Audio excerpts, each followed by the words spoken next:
Hey folks, Chris Vandeviver here from Brass Palace Recording. I've got another video for you today that is part of a series, a walkthrough of my particular mix template for mixing rock music. So I break down how I go about setting up my session, what processors I use for mixing the different instrument groups, and just general philosophies and strategies. Last video we talked about mixing drums and general setup of the session. And in this video we're going to dive into bass and guitars. Quick recap, once I get my session all set up in terms of colors and icons, names, and just everything's organized and looking good, I gain stage each track to hit 0 VU on a VU meter or negative 18 dB on the DAWs meters. And I use this either using a gain plugin, or in this case I bought a plugin from Hornet plugins that automatically does it for me. And the reason we do this is because we want our tracks to hit at those particular levels, because a lot of plugins these days are emulating analog gear. And emulating analog gear, there's an optimum level at which the gear processes sound so that it sounds good, doesn't sound distorted or sounds impotent. And this just makes it easy for the whole session. So once I gain stage, there's a particular consideration depending on your bass situation. 90% of the time, I just use DI tracks for bass. I think that they sound good once you're done processing them. I think it's a lot easier to manage than an amp track. But of course, if I have a band that wants to record bass, wants to get an amp sound, of course we'll use it. I'll blend that with the DI. So in the case of using just a DI, I'll just start processing that particular track. In the case that we've got both a DI and an amp, there's a consideration. And that consideration is in terms of timing and how fast each track hits the recorder. I'm going to demonstrate to you here. Look at this transient from the DI. Now, that's pretty serious peak activity. But if you go down here to the amp track, they don't seem to line up quite as much. Look at the amp track here. There's some discrepancies in terms of how soon the DI hits the interface as opposed to the amp that's going through a mic and a cable. So in that case, we have to be considerate of time and phase and polarity. And so what I'll do is I will take a gain plugin, something that has a phase invert or polarity invert. I'll invert the tracks, and then I'll play through and try to find with a timing plugin. Here, I'll show you. There's one from Voxango called Sound Delay that's really helpful.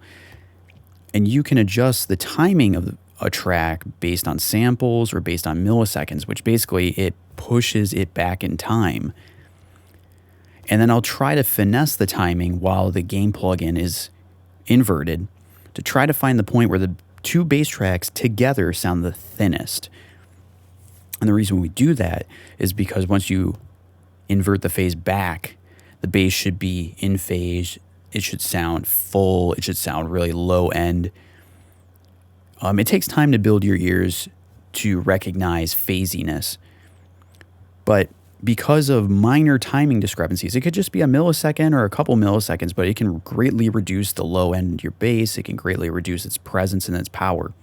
Now, I will admit that working on bass in this department is pretty difficult to hear the discrepancies and trying to get it right.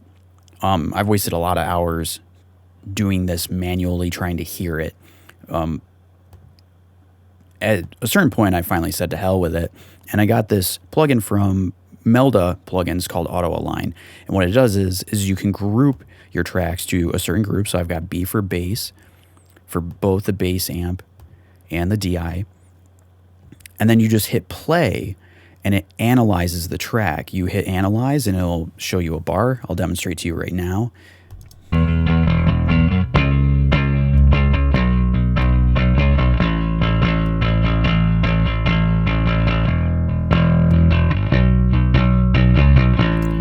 So it quickly did that. You can see that it pushed it back 224 samples or 5.1 milliseconds. And let me bypass it.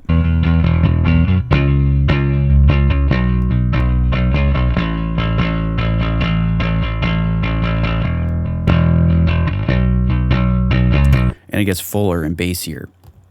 This makes life a lot easier. But in the case if you don't have the money for this type of plugin, I think DIs are fine, and I just stick to DIs.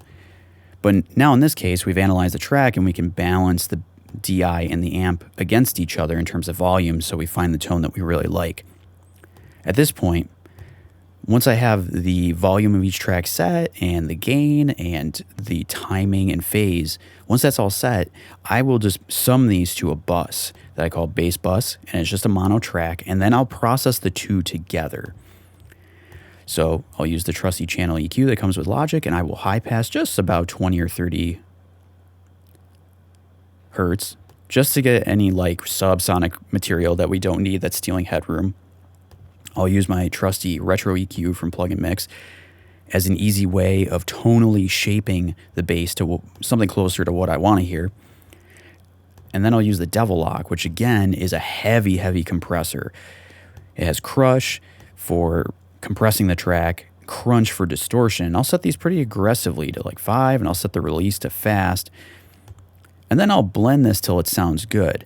Bass, you can get away with quite a bit of compression. Electric bass, it's like it can act pretty unruly, and you can get away with a lot of compression, and it'll just sound sturdy. And it'll sound, it'll be flatlined, but it will still sound sturdy, and it'll sound present, and it'll sound like, how a bass should sound in a recording.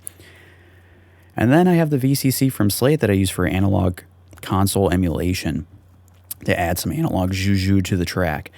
I mean, that's the extent of my bass processing. I pretty much slam it with compression, and I tonally shape it with EQ, and then, there might be some differences from track to track depending on what I'm feeling. Now I want to break into the guitars. And in this case, once again, I'll gain stage with the Hornet VU plugin. And then I'll use the channel EQ once again to high pass, and usually I'm hanging at about 90 to 100 hertz, getting rid of low-end material that's not necessary for our guitar tracks, retro EQ to shape the guitars tonally. And the reason I love this plugin, again, is because it's such few controls. You just basically get low, mid, high. And, you can boost the gain. You can sweep around in a very staggered way, find the tones that you like in terms of wanting to accentuate or remove. And it's super easy. I love it. And then I use the compressor in Logic, and I set it to the Vintage VCA, which is an SSL console, or SSL compressor rather, emulation. And it depends on the track. If I'm working on rhythm, gainy guitars, I'll set the release to very fast and the attack to a little slower, because I want the attack of the guitar to not kick on the compressor immediately, but then the sustain will kick on the compressor. And I'll set it to like 1 or 2 dB of gain reduction. What happens is the attack of each rhythm guitar sort of pops out at you, and it becomes a little more aggressive and a little more in your face. But if we've got a picky, rather clean guitar track that has a lot of dynamics, I may do the opposite, and I may lengthen the release and tighten the attack to have it clamp down faster to create a more even guitar sound. And something I want to point out with all the compression settings that I've done in the videos is I set everything to 4:1. And this may seem a little interesting or weird, but if you've ever interacted with an emulation or a real 1176 compressor, which is something like this, there's only 4 ratios that you can go with. It's 4:1, 8:1, 12:1, or 20:1, or you can press all the buttons in and set it to like a crazy compression mode. And so I'm always looking for shortcuts in terms of a strategy for mixing. And so I'm like, well, that compressor is, beloved in the audio production community, and it only has 4 ratios. So if 4 is good enough for that compressor, maybe 4 different ratios is good enough for me. So the minimum ratio for that compressor is 4:1. So I set everything to 4:1. So it's it's the subtle end, but a little aggressive for compression. So then, once I tonally shape and tighten up the guitars, I'll send them to a bus that I call axes. I call all my guitars axe or axes. And then again, the console emulation. And it depends on what's going on. I might throw a compressor on the bus just to tighten up the left and right distribution. But most of the time, that's about the extent of it. Now, if I have a multi-mic guitar situation where, say, Axe Left has two guitars, mics on it, maybe a 57 and something else, there's going to be a timing discrepancy there too, potentially, depending on where you set up the mics. So once again, I'll set up a gain plugin on one of the channels, I'll invert the phase, and then I'll use sound delay from Voxengo. And this is a lot easier than fuddling around with it on bass. It becomes very apparent quickly. Once you invert the phase, the guitar gets very thin, and I'll just start playing with, one sample at a time or 10 samples at a time to find the point where the guitars inverted sound the thinnest. And once you can get it to the point where it almost sounds like the guitar has disappeared, flip the phase back, and then your guitar is in phase, and it sounds great. So that's for multi-mic guitars. So now for lead guitars, I basically do the same thing as the electric rhythms. I use the exact same processors, but I might set the lead a little brighter than the rhythms because I want to pop it out a little more when the leads come in. And then for all the guitars, I generally send my guitar tracks to a slap back delay, usually in stereo, and I'll use Echo Boy or something similar to it. And a slapback is a 16th note delay, and I'll just blend it. And the awesome thing about slapback is once you blend it in a little bit, not very much, but it creates this ambiance of a room, like a back wall, and the sound is hitting the back wall, and it just kind of thickens up the guitars and gives them a place in the mix. With lead guitars, I may also send that to an 8th note or a quarter note delay, so 8th or quarter note. And the benefit of doing that is it widens, the image of the lead in the mix. So this is in stereo. So maybe I'll just use an 8th note, but it'll widen it in the mix, make it sound like it's more present and taking up more space. Now, when it comes to acoustic guitars, that's kind of a case-by-case scenario. I found that acoustics are very sensitive instruments, and it takes a great degree of finessing. Once again, horn to VU for gain staging, channel EQ to high pass, and that'll entirely depend on the acoustic guitar I'm working on. The EQ that I use for tonally shaping may depend on the acoustic guitar, but retro EQ is always my first go-to. And then the compressor, and I might even stack the compressors. I might even add a second one in there and just have them each compressing a tiny bit. I might set this to a different emulation. But so it's popping 1 to 3 dB on one compressor, maybe just 1 dB on the other. But when you stack compressors, it actually, and you just do a little bit of compression on each one, it actually allows you to get away with more compression on a track, but it sounds more transparent and less squashed. So, the attack, probably pretty quick for each one, release, rather wide, and I'll just blend a taste.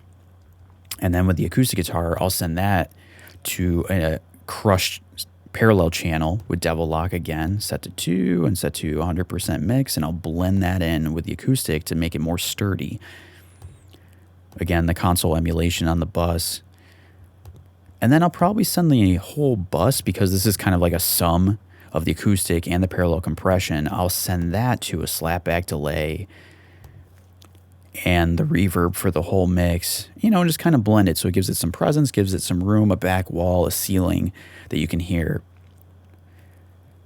And that's about the extent of the bass and the guitars. I really want to thank you again for watching this video series. And also, if you go to the link in the bottom, there is a link to the blog post for this particular video. And in that, if you use Logic, I've created a template that uses only Logic plugins that you can download that looks exactly like the mix template that I'm describing. So if you mix rock music or something similar to it and you would love to have a template, I have all of the processing exactly the same, only using Logic plugins.